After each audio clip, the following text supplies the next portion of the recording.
Hello friends, welcome to வசனம் சமையலறை. வசனம் சமையலரில் இன்றைக்கி என்ன பார்க்கலான்னா, உருளைக்கிழங்கை வச்சு காலையில் ஈஸியாக செய்யக்கூடிய ஒரு டிஃபன் ரெசிபி 5 மினிட்ஸில் செஞ்சிடலாம். ஒரு டிஃபன் ரெசிபி எப்படி செய்யலான்றதை பார்க்கலாம்.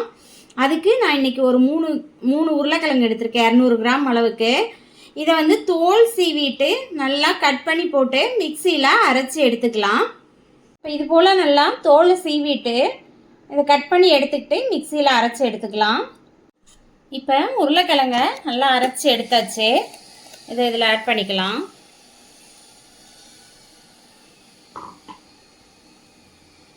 ஆட் பண்ணிக்கிட்டு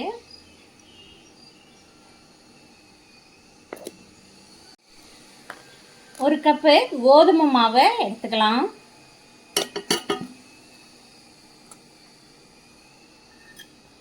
ஒரு கப் கோதுமை மாவு, ஒரு கேரட் வந்து துருவி எடுத்து வச்சுருக்கேன், அதையும் ஆட் பண்ணிக்கலாம்.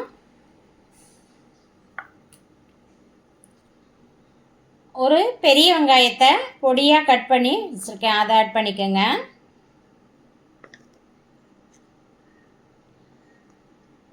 மல்லித்தலை பொடியாக நறுக்குனது, மல்லித்தலை ஒன்று.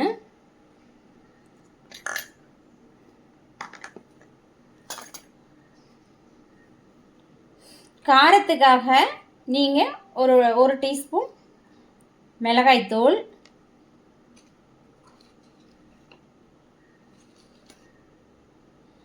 கொஞ்சமாக மஞ்சத்தூள் ஆட் பண்ணிக்கோங்க.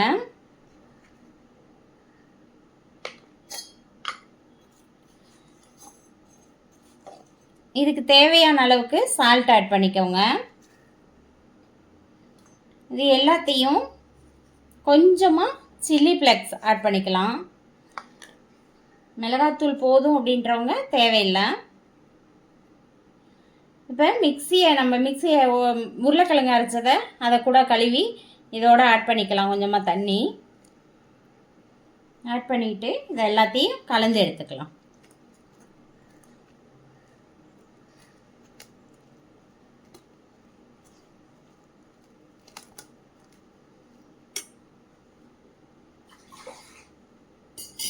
தண்ணி தேவையான அளவுக்கு ஊற்றி கொஞ்சமாக ஊற்றி கலந்துக்கங்க.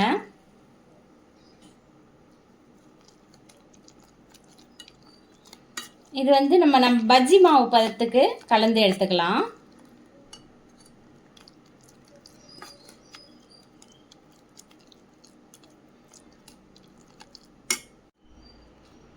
இங்கே பாருங்கள், மாவு வந்து இந்த மாதிரி பஜ்ஜி மாவு பதத்துக்கு இது போல் இருந்தால் போதும்.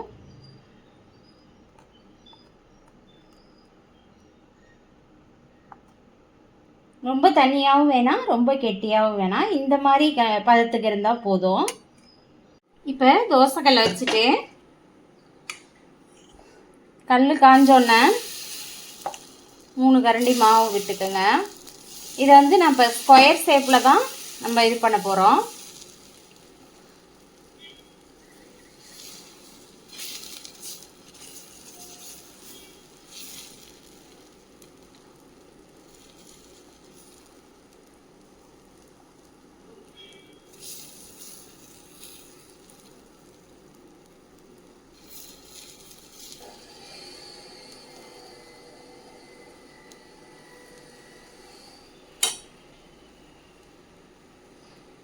இது மேலே வந்து கொஞ்சமாக ஆயில் விட்டுக்கோங்க.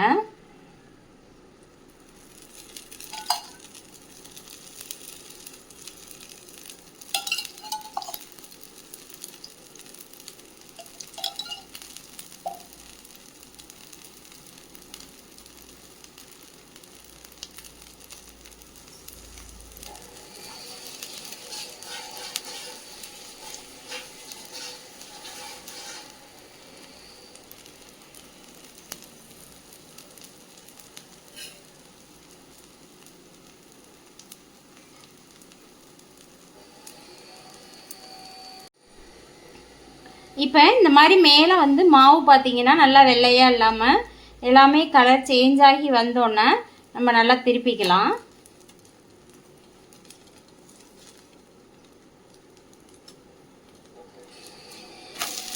இந்த பக்கமும் 2 பக்கமுமே நல்லா வெந்து வரட்டும்.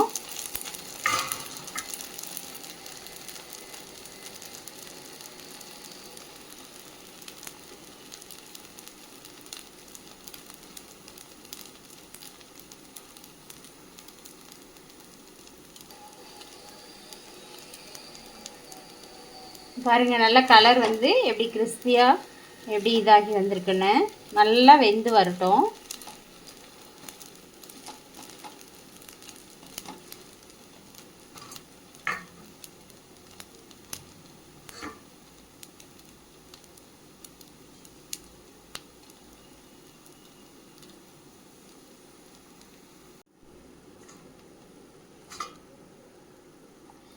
இப்போ நல்லா வெந்துருச்சு. இதை இப்போ எடுத்துக்கலாம்.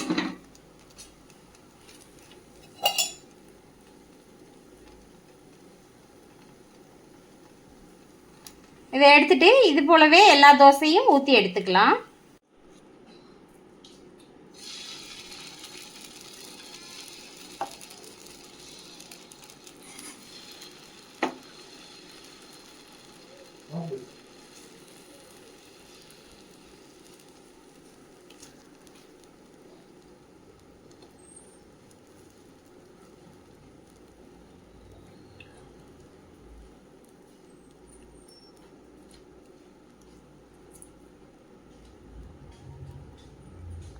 இது போல் எல்லா தோசையும் நல்லா எண்ணெய் ஊற்றி எடுத்துக்கலாம்.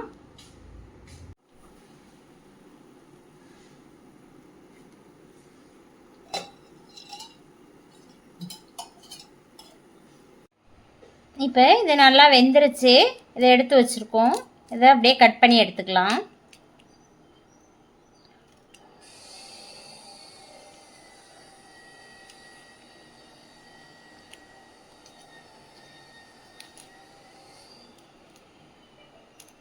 இப்படியே கட் பண்ணி எடுத்துகிட்டு ரோல் மாதிரி இதை சுற்றி எடுத்துக்கலாம். இப்போ இது போல் கட் பண்ணிவிட்டு இதை அப்படியே ரோல் மாதிரி நம்ம சுற்றி எடுத்துக்கலாம்.